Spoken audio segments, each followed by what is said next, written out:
माझ्या आईवडिलांनी मला मारले आणि दूर फेकून दिले. ते मला सांगायचे की तू आमची प्रतिष्ठा खराब केली आहेस.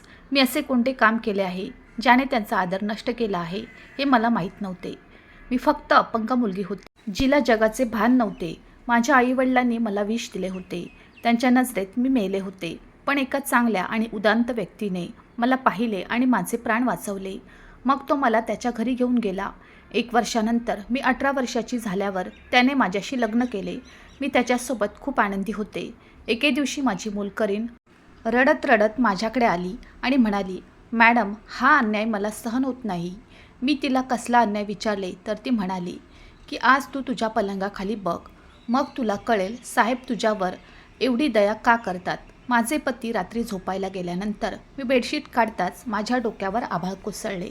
आत्ताच मरणार आहे असे वाटत होते, कारण माझ्या पलंगाखाली माझे नाव समृद्धी आहे. माझे वडील एका खाजगी कंपनीत काम करायचे. माझ्या आईलाही काम करण्याची खूप आवड होती, पण वडिलांनी तिला ते करू दिले नाही. तिच्या सौंदर्यामुळे पप्पा तिला बाहेर जाऊ देत नव्हते. माझ्या आईला माझ्या वडिलांपेक्षा जास्त शिक्षण मिळाले. ती म्हणायची की तुझ्या वडिलांना माझ्या कर्तृत्वाचा हेवा वाटतो, म्हणूनच ते मला काम करू देत नाहीत. यावरून दोघांमध्ये नेहमी भांडणे होत असत. आईच्या गोष्टींमध्ये तिच्या मैत्रिणीकडून खूप ढवळाढवळ व्हायची, जे त्यांच्या महागड्या वस्तू सतत वापरायच्या. आईच्या मनातही अशा महागड्या वस्तू वापरण्याची इच्छा निर्माण झाली. तिने आपली गरिबी ही फार मोठी समस्या मांडली. आमच्या घरात कशाचीही कमतरता नव्हती, तरी पप्पा इतके कमवायचे की घरचा खर्च चांगलाच भागायचा.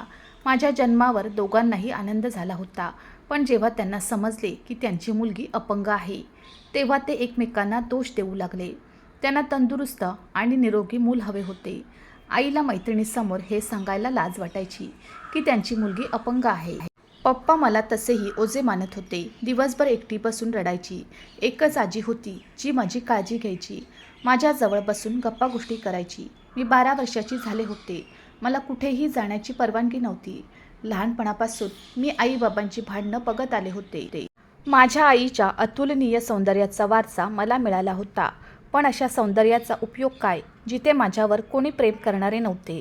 तेव्हा देवाने मला सुंदर रूप दिले, परंतु मला चालण्यासाठी पाय दिले नाहीत. जेव्हा तुम्हाला ओझं समजलं जातं, तेव्हा तुमच्या आतल्या प्रत्येक गोष्टीची कमतरता बनते. पप्पा म्हणायचे की देवाने आम्हाला कोणत्या गुन्ह्याची शिक्षा दिली आहे की ही अपंग मुलगी पदरात टाकली. जरी मी त्यांची एकुलती एक मुलगी होते. वडिलांना आणखी मूल नको होते. माझ्याकडे बघून ते म्हणायचे की तू खूप सुंदर आहेस. तुला स्वतःच्या पायावर चालता आले असते तर किती बरं झालं असतं. आता हिच्यासोबत कोण लग्न करेल. माझ्या आईवडिलांनी माझ्यावर प्रेम करावे, माझे लाड करावे अशी माझी मनापासून इच्छा होती, पण ते माझ्याकडे बघायलाही तयार नव्हते.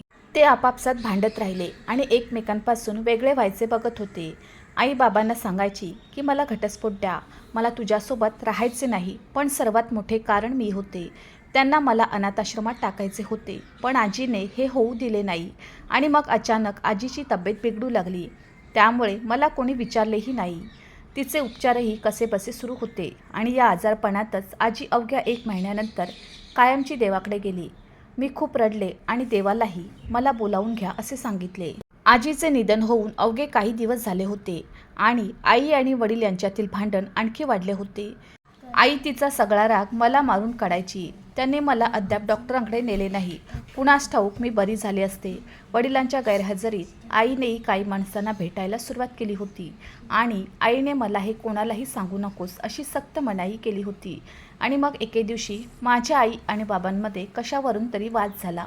त्यानंतर आई माझ्याकडे आली आणि मग तिच्या हाताने मला खायला देऊ लागली. मला आश्चर्य वाटले की आईला असे काय झाले आहे की ती मला तिच्या हाताने खाऊ घालत आहे. पण या अन्नात विष मिसळले होते हे मला माहीत नव्हते.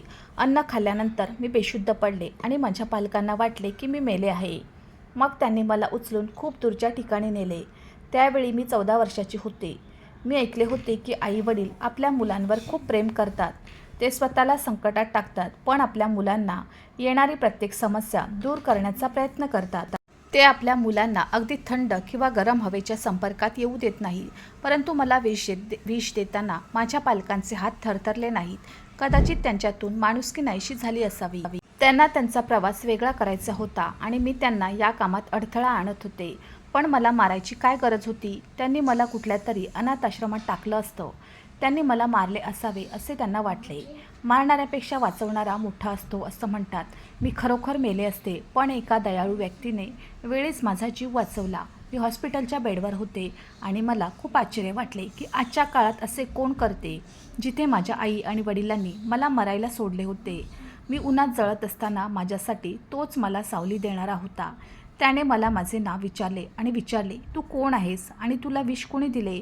मी म्हणाले की माझ्या अपंगत्वामुळे माझे आई वडील माझा तिरस्कार करतात आणि माझ्यापासून मुक्त होऊ इच्छित होते, म्हणून त्यांनी मला विष दिले. तो माणूस चांगला होता, देखणा होता. हो, त्याचे वयही फार नव्हते. हा सुमारे 23-24 वर्षाचा तरुण होता. त्याने मला त्याच्या घरी आणले. जेव्हा मी त्याला विचारले की त्याच्या घरात कोण राहत नाही का, तेव्हा त्याने सांगितले की माझे देखील या जगात कोणी नाही. तो म्हणाला, तू इथे राहू शकतेस. सुरुवातीला मला खूप संकोच वाटत होता की मी अनोळखी व्यक्तीच्या घरी कसे राहू शकते, पण नंतर माझ्याकडे दुसरा पर्याय नव्हता. मी त्याला मला काही काम देण्यास सांगितल्यावर तो हसला आणि म्हणाला की तू या जगात काम करायला आली नाहीस. माझ्या घरी काम करण्यासाठी अनेक नोकर आहेत. मग तो माझी खूप काळजी घेऊ लागला. असाच वेळ निघून गेला आणि मी 18 वर्षाची झाले.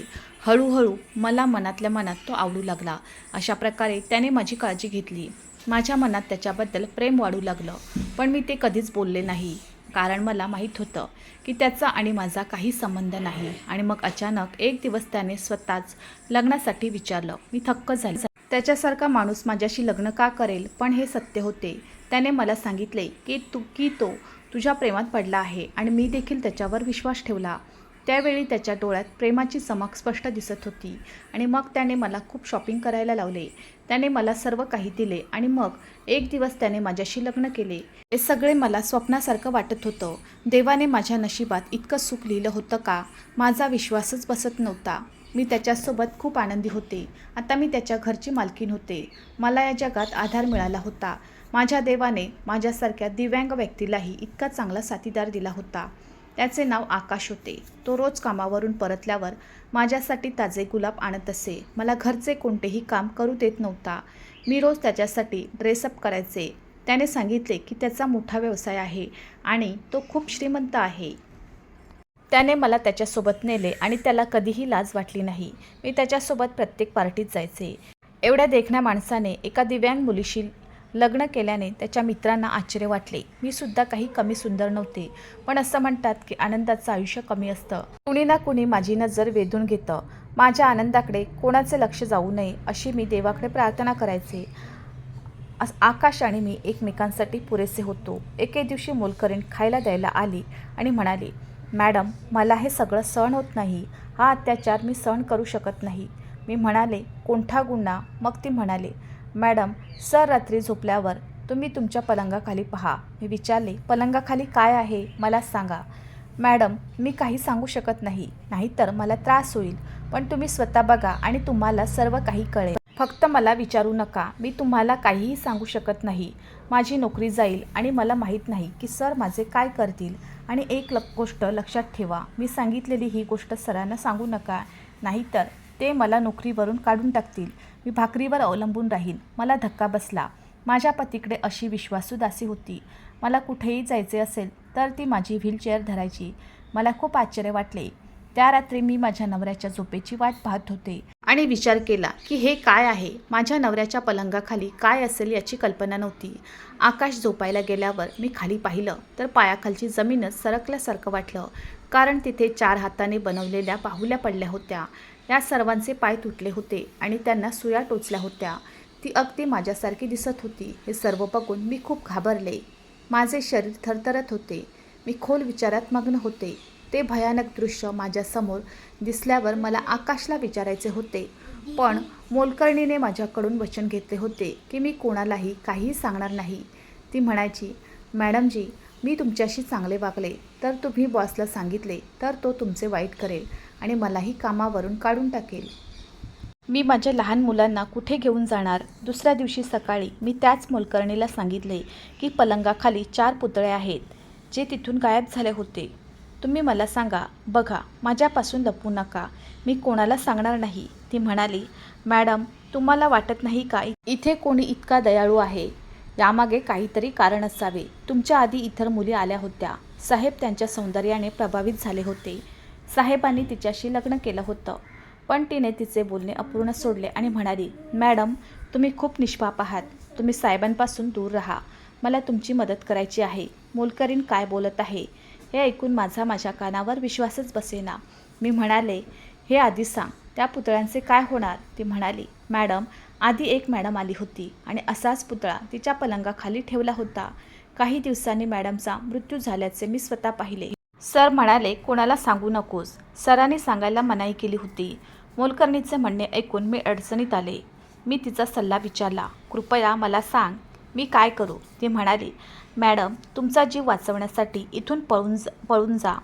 ती म्हणाली, मॅडम जवळच एक NGO आहे. अनाथ आणि निराधार मुलींना तिथे ठेवले जाते.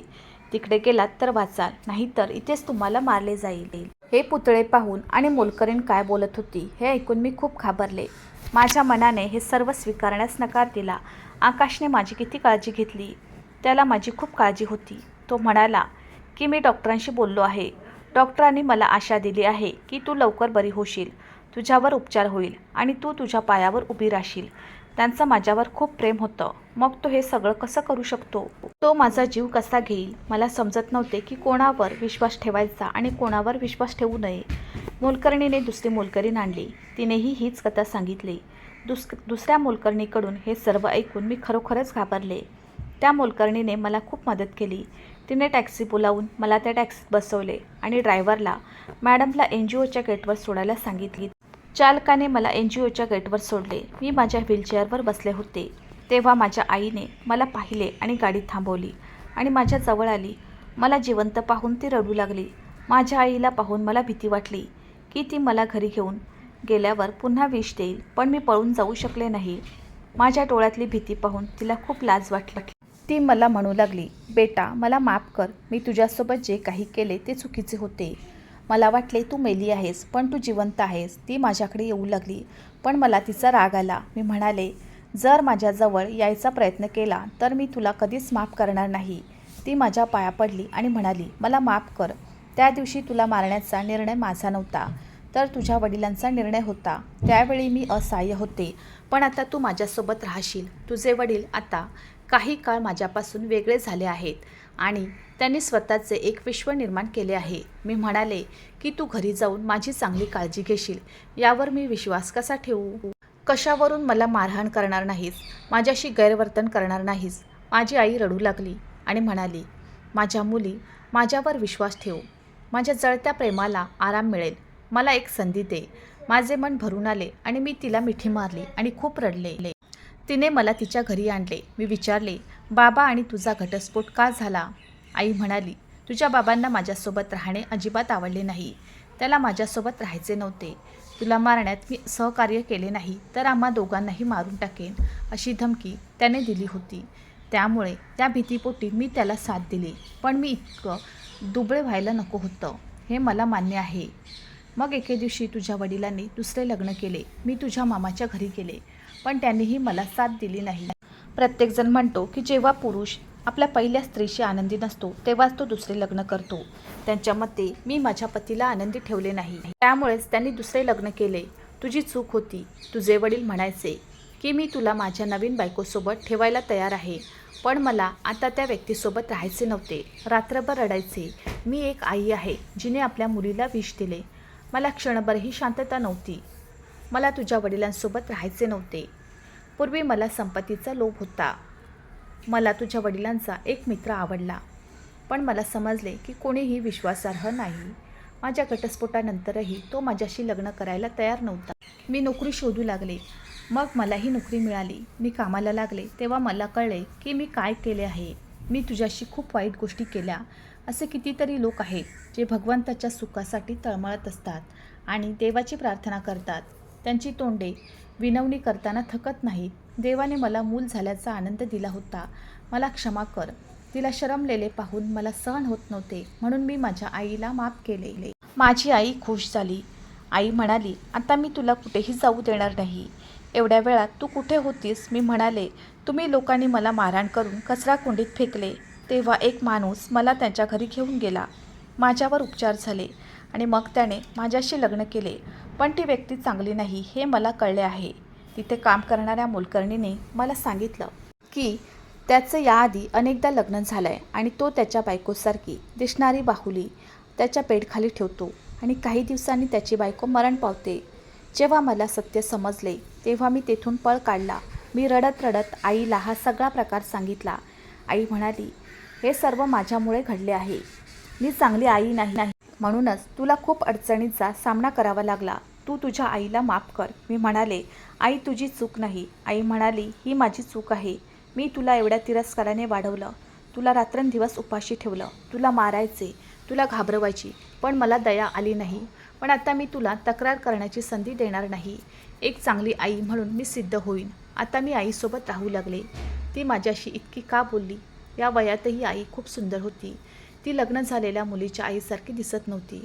कोणाचीही फसवणूक झाली असती. तिचे वय आणि वागणूक पाहता ती माझ्या बहिणीसारखी दिसत होती. आत्ताही अनेक पुरुष तिच्यावर लाईन मारायचे. आईने सांगितले की ती ज्या कंपनीत काम करते त्याच कंपनीतून तिला हे घर मिळालं आहे. कार्यालयाच्या बाजूने एक गाडीही मिळाली आहे. ती चांगल्या पदावर काम करत होती. मला सांगितले की मी लवकरच तुला तुझ्या पतीपासून घटस्फोट घेईन. तुला घाबरण्याची गरज नाही. आता तू एकटी नाहीस. तुझी आई तुझ्यासोबत आहे. आईचे बोलणे ऐकून मी एकटी नाही याचा आनंद झाला. आकाशला कुठेतरी सोडून जाण्याचं मला नक्कीच दुःख होत होतं. मलाही आकाशची आठवण येत होती. पण त्या व्यक्तीचे व्यक्तिमत्व, तो कसा होता आणि भविष्यात तो माझ्यासोबत काय करू शकतो हे मला माहीत नव्हते. ऑफिसमधून आल्यावर आई माझ्याशी खूप बोलायची. मला सांगायची की मी माझे सर्व जुने मित्र सोडले आहेत. सर्वांनी माझ्याकडे तुच्छतेने पाहिले. त्यांनीच माझ्यात विष भरले होते. मी म्हटलं की माणूस चुकांमधूनच शिकतो. काही दिवसांनी आईने घटस्फोटाची कागदपत्रे माझ्यासमोर ठेवली आणि ती कागदपत्रे तयार करून आणल्याचे सांगितले. तू यावर सही कर. घटस्फोटाची कागदपत्रे पाहून माझ्या हृदयाची धडधड का सुटली ते मला कळत नाही. मी माझ्या आईकडून कागदपत्रे घेतली. मी नीट विचार करून सही करेन असे सांगितले. मी रोज पेपर बघायचे पण सही करायची हिंमत होत नव्हती. आई मला रोज घटस्फोटाच्या कागदावर सही करायला सांगते. जणू काही आकाशलाही या कागदपत्रावर सही करायला लावता येईल. मी इथे राहते. मला 1 महिना झाला होता. तहान लागल्याने एके रात्री जाग आली. आई माझ्या खोलीत पाण्याचा जग ठेवायची, पण आज माझ्या खोलीत पाणी नव्हते. मी माझ्या व्हीलचेअरवर बसले आणि स्वयंपाकघरात जाऊ लागले, पण मला आईच्या खोलीतून आवाज येत होता. आई काय बोलत होती हे ऐकून मला आश्चर्य वाटले. रात्री आईच्या खोलीत कोण असू शकते? आईने सर्वांशी संबंध तोडल्याचे सांगितले होते. तो माणूस आईला सांगत होता की तुझ्या मुलीने लवकरात लवकर घटस्फोट घ्यावा, अन्यथा मी तुला नोकरीवरून काढून टाकेन. कदाचित तो माझ्या आईचा बॉस असेल, पण तो रात्री माझ्या आईच्या खोलीतही होता. मला हे सर्व आवडले नाही. तेव्हा तो म्हणाला, माझ्याशी लग्न करण्याचे स्वप्न पाहणारी, तू माझे काम केले तरच तुझी स्वप्ने पूर्ण होतील. मी तुझे घर आणि गाडी तुझ्याकडून परत घेतली तर तू रस्त्यावर उतरशील. तू अजूनही तुझ्या मुलीचा घटस्फोट करू शकली नाहीस. मी खूप काही केले. तुझ्या मुलीच्या मोलकरणीला पैसे दिले, तिला घरातून हाकलून दिले, तुझ्या मुलीच्या मनात शंका निर्माण केली, तिला खोट्या प्रभावाखाली ठेवले आणि तरीही ती तिच्या घटस्फोटाच्या कागदपत्रावर सही करू शकली नाही. ही अपंग मुलगी माझ्या मुलाच्या आयुष्यात येऊ नये. मला आश्चर्य वाटले की हे माझ्यासोबत होत आहे. नक्कीच हा माणूस माझ्या पतीचा बाप होता. आई म्हणाली, तुम्ही म्हणाल तसं होईल. आता तक्रार करण्याची संधी मिळणार नाही. मी माझ्या मुलीच्या हृदयात स्थान निर्माण केले आहे आणि तिच्या हृदयात स्थान निर्माण करण्यासाठी थोडा वेळ लागला. मी तिला घटस्फोटाच्या कागदपत्रावर सही करायला लावते. आता मला सगळं समजलं. माझ्या बुद्धीच्या कमतरतेचा मला राग आला. माझ्यावर खूप प्रेम करणाऱ्या माझ्या नवऱ्यावर माझा विश्वास नव्हता. मी त्याला किती सहज सोडले. आपल्या मुलीला विष पाजणारी आई अचानक इतकी छान कशी होऊ शकते? सगळी विचारपूर्वक केलेली चाल होती. त्या दासीही हजर होत्या आणि त्यांच्या बोलण्याने मी प्रभावित झाले. त्यांनीच ती बाहुली माझ्या पलंगाखाली ठेवली होती आणि ही रचलेली कथा होती. मला एकदम गुदमरल्यासारखे वाटले. मला इथून बाहेर पडायचे होते. मी शांतपणे माझ्या खोलीत जाऊन आडवी झाले. मी आईला अजिबात कळू दिले नाही की मला तिचे सत्य माहीत आहे. दुसऱ्या दिवशी आई ऑफिसला गेल्यावर तिची मोलकरीण माझ्यावर नजर ठेवायला आली. ती नेहमी माझ्यासोबत असायची. ती माझ्यावर लक्ष ठेवते हे मला आधी माहीत नव्हते, पण आईची हकीकत माझ्यासमोर उघडताच मला कळले की ती माझ्या आईची खास मोलकरीण आहे आणि माझ्यावर लक्ष ठेवते. मी तिला सांगितले की मला मदत कर. मी मागितलेली रक्कम तुला देईन. मला माझ्या नवऱ्याच्या घरी घेऊन जा. माझी आई अजिबात चांगली नाही. ती एक क्रूर स्त्री आहे. ती फक्त माझ्यासमोर छान असल्याचा आव आणते. मी म्हणाले, की तिला माझा घटस्फोट करायचा आहे. तिला माझे घर उद्ध्वस्त करायचे आहे. माझे घर उद्ध्वस्त केल्यावर ती त्या श्रीमंत माणसाशी लग्न करेल आणि मला एकटे सोडेल. म्हणून मला मदत कर. देव तुझं कल्याण करेल. मोलकरणीला कदाचित माझी दया आली आणि तिला काही पैशाचीही गरज होती, म्हणून तिने होकार दिला. मी माझ्या हातात घातलेल्या सोन्याच्या बांगड्या मी लगेच मोलकरणीला दिल्या. मी म्हणाले की यानंतरही तू जी रक्कम मागशील ती देईन. फक्त मला मदत कर. ती आनंदी झाली. तिने मला ऑटोमध्ये बसवले आणि थेट आकाशकडे आली. माझे पती अजूनही माझ्या आठवणींनी हैराण झाले होते आणि तो माझ्या आठवणीत पडून होता. मला पाहून तो आश्चर्यचकित झाला आणि म्हणाला, तू मला न सांगता कुठे गेली होतीस? मी त्याला सांगितले, तू मला शोधले नाहीस. तू मला सोडून गेलीस अशी काय चूक झाली? मी म्हणाले, आकाश मला माफ कर. तुझी खास मोलकरीण मला म्हणाली की तू मुली वापरतोस आणि नंतर त्यांना मारतोस. तिने पलंगाखाली ठेवलेला माझा एकसारखा पुतळाही दाखवला. मी आकाशला सगळी गोष्ट सांगितली. मोलकरणीचा शोध घेतला असता ती घरात कुठेच नव्हती. आकाशला काहीच कळत नव्हते. मी घरातून बाहेर पडल्यावर मोलकरणीने स्वतः आकाशला सांगितले की ती तिच्या पालकांकडे गेली आहे. तिने आकाशला सांगितले की तुझी बायको कधीच परत येणार नाही. ती कधीच परत येणार नाही असे सांगून निघून गेली. मी आकाशला म्हटलं की मी घाबरले. मला माफ कर. मी तुझ्यावर विश्वास ठेवला नाही आणि चुकीच्या व्यक्तीवर विश्वास ठेवला. मी म्हणाले की माझ्या आईने आणि तुझ्या वडिलांनी आम्हाला वेगळं करायचं ठरवलं आहे. दोघेही एकमेकात मिसळले आहेत. तुझ्या वडिलांना माझ्यासारख्या अपंग मुलीला सून म्हणून स्वीकारायचे नाही. त्यांना अशी सून हवी आहे जी तुमच्याबरोबर पाऊल टाकून चालेल आणि तिच्यात कोणतीही कमतरता नसेल. त्याला माझ्या आईशी या अटीवर लग्न करायचे आहे की तिने माझा घटस्फोट करावा. संपूर्ण सत्य जाणून आकाशला आश्चर्य वाटले. तो म्हणाला, मला माझे वडील पहिल्यापासून आवडत नाहीत, म्हणूनच मी माझ्या वडिलांपासून दूर राहतो. त्याच्या या सवयीचा मला त्रास होतो. तो प्रत्येक सुंदर स्त्रीला लग्नाची स्वप्ने दाखवतो आणि त्या स्त्रीला आपल्या पैशाने ऐश करायला लावतो. आणि जेव्हा तो आपला उद्देश पूर्ण करतो तेव्हा तो त्या स्त्रीला सोडून जातो. आकाशला काय म्हणायचे आहे ते मला समजले. तो सुद्धा माझ्या आईचा स्वतःच्या हेतूसाठी वापर करत होता. आकाश म्हणाला की मी तुला कधीच सोडणार नाही. मी त्या मोलकरणीला कामावरून काढून टाकेन. माझ्या नवऱ्याने माझा हात धरला. त्याचं माझ्यावर खूप प्रेम होतं. अशा लोकांवर कधीही विश्वास ठेवू नये जे संपत्तीच्या लालसेने आपली घरे उद्ध्वस्त करतात. माझ्या आईलाही आता हे सगळं कळलं होतं. ती माझ्या घरी आली. मी आकाशसोबत राहायला लागले तर तिचे ऐशो आराम कमी होतील अशी भीती तिला वाटत होती. प्रत्यक्षात तिचे कोणावरही प्रेम नव्हते. ती फक्त संपत्तीची भुकेलेली होती. ती म्हणाली, तू माझी मुलगी आहेस. माझ्यासोबत ये आणि बघ, मी तुझ्यावर उपचार करून घेईन. हा माणूस चांगला नाही. तो तुझा जीव घेईल. मी तुझा या माणसापासून घटस्फोट करेन. मी म्हणाले, मी तुझा उदास चेहरा पाहिला आहे. आता मी आकाशसोबत राहीन. तुझ्यावर विश्वास ठेवायला मी मूर्ख नाही. तो विश्वास ठेवण्यास लायक नाहीस हे मला समजायला हवे होते. ती म्हणू लागली, तू काय बोलत आहेस? मला तुझ्यावर उपचार करायचे आहेत. मी म्हणाले की त्या रात्री तू जे काही बोलली ते मी ऐकले आहे. तू आता माझ्यावर काही जबरदस्ती केलीस तर तुला पोलिसांच्या स्वाधीन करेन. पोलिसांचे नाव ऐकून आई घाबरली. मी म्हणाले की तू माफ करण्याच्या लायकीची नाहीस. आणि मग मी माझ्या आईला दया दाखवली नाही. खुन्याच्या गुन्ह्यात मी तिला पोलिसांच्या ताब्यात दिले होते. त्यांनी मला विष देऊन जीवे मारण्याचा प्रयत्न केल्याचे मी पोलिसांना सांगितले. पोलिसांनी तिला अटक करून तेथून नेले. मी हे कधीच केले नसते, परंतु मला माहीत होते की ती माझ्या आयुष्यात कधीही शांतता येऊ देणार नाही. परंतु देवाचे आभार, सर्व काही ठीक होते. आकाश मला म्हणाला की मी तुला खूप शोधले पण मला तू कुठेच सापडली नाहीस. माझा त्याच्यावर विश्वास नाही म्हणून मी आकाशची माफी मागितली. आता आम्ही दोघेही आनंदाने जीवन जगत आहोत. मित्रांनो, मला आशा आहे तुम्हाला आमची कथा आवडली असेल. कथा आवडली असेल तर व्हिडिओला लाईक करा.